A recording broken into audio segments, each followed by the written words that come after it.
দায়ু ব্র্যান্ডের ফ্রিজ একটা ভাই, দায়ু বাইরে ফ্রিজ দায়ু ব্র্যান্ডের। আপনার এই ফ্রিজটা এখানে আপনি যদি মনে দেখা যাচ্ছে আপনি জুস রাখছেন, ফলস ডোর আছে না? হ্যাঁ এটা ফলস ডোর আছে, এখানে পানি টেনে রাখলে আপনার সম্পূর্ণ ফ্রিজটা খোলা লাগবে না। আচ্ছা, আপনি এখান থেকে হাত দিয়ে নিতে পারবেন। ঠিক আছে। আচ্ছা, এই যে আপনার এখানে ডিসপ্লে মনিটর আছে, এগুলো সব ঠিক আছে? ডিসপ্লে মনিটর, এই ফ্রিজটা আমি আপনাকে বলে দিচ্ছি কারণ অনেক কম প্রাইসে দেবো, কারণ এই ফ্রিজের ডিসপ্লেটা কাজ করে না। ডিসপ্লেটা লাইট জ্বলবে না, যে কারণে অনেকে মনে করতে ডিসপ্লে লাইট না জ্বলে ফ্রিজ নষ্ট। ফ্রিজ নষ্ট না, এটা আলাদা অপশন। এটা আলাদা অপশন, সম্পূর্ণ আলাদা ফাংশন। ঠিক আছে, আমি দেখাই দিই, আপনি দেখেন এই যে ভিতরে আপনার ডিপ, আচ্ছা এই সেট ডিপ, এই সেট নরমাল। আচ্ছা, ঠিক আছে, কন্ডিশন খারাপ না, ভালো। ডাবল ডোর ফ্রিজ ভাই, সিঙ্গেল ডোরের দামে দেবো।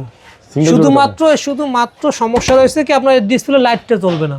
আচ্ছা, আজকে এটা একটা ধামাকা প্রাইস দিবেন? ধামাকা প্রাইস দেবো ভাই।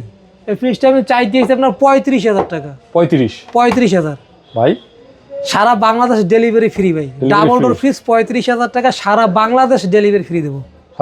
সারা বাংলাদেশ সিঙ্গেল ফ্রিজের, মানে সিঙ্গেল ডোর ফ্রিজের দাম, তাও ওয়ালটন কোম্পানি ফ্রিজ এত কমে পাবে না। আপনার কাছে একটাই আছে কম বাজারে 35,000 টাকা। 35,000 টাকা, সারা বাংলাদেশ ডেলিভারি ফ্রি থাকবে।